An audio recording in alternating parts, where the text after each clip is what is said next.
After an average day of taking the watch off the charger around 8 am and using it without the display always on, I end up the day around 11 pm or 12 am with over 50% remaining.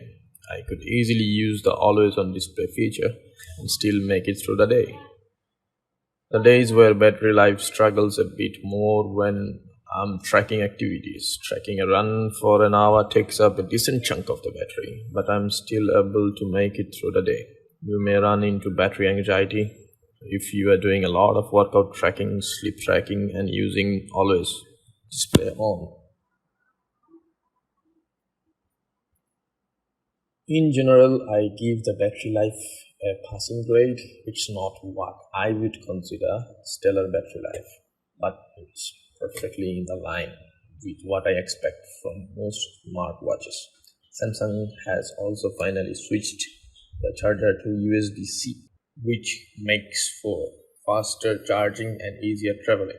The Galaxy Watch 5 runs Wear OS 3.5 with Samsung's One UI 4.5 enhancements. Now that Google Assistant is finally available on Samsung watches, you are getting the best of Google, Samsung on one device. It's a nice blend of functionality. The thicker design is thanks to an improved sensor, which Samsung says makes better contact with your skin. I haven't noticed a huge difference in the data collected by the sensor, but I will also never felt like old sensor was inaccurate. Speaking of that new sensor, it includes the ability to measure temperature. However, it's not terribly useful. There is no way to take a temperature reading on demand.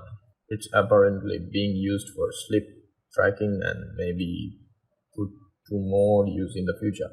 Personally, fitness is one of the areas that I care about the most for smartwatches. Samsung Health is an impressive suite of fitness tools on its own, but it's even better when paired with a Samsung watch. For my money, Samsung stands only behind Apple when it comes to consumer-friendly fitness smartwatches. Before wrapping up, we should talk about the second Galaxy Watch model this year, the Galaxy Watch 5 Pro. So, what's the difference?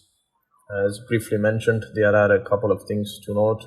The Watch 5 Pro has a 590 mAh battery, whereas the 40mm Watch 5 has a 284 mAh battery.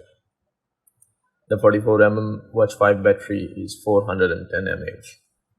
That's a big difference, and it equates to the Watch 5 Pro being able to last nearly 3 days on a charge. Size is another big difference. The Pro model has the same size display as the 44mm Watch 5, 1.36 inch, but the body is slightly wider and thicker. It's a big watch, coming in at 46 mm in diameter and 10.5 mm thick.